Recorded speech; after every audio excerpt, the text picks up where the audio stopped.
इस वक्त हम में से हर एक को सबसे ज्यादा इसकी फिक्र करनी चाहिए कि हमारी नफ्सियाती कैफियत मजबूत रहे, और वो मजबूत होगी अल्लाह से ताल्लुक के बकदर।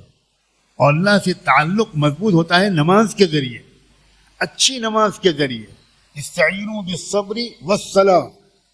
अल्लाह से ताल्लुक मजबूत होता है जिक्र के जरिए, अल्लाह से ताल्लुक मजबूत होता है तिलावत के जरिए, कसरत दुरूद के जरिए, कसरत इस्तिग़फ़ार के जरिए।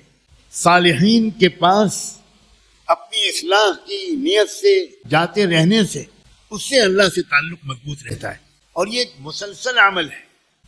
एक दफा दुआ मांग लिया आपने और अल्लाह से ताल्लुक मजबूत हो गया, इस गलतफहमी में हम में से कोई न रहे।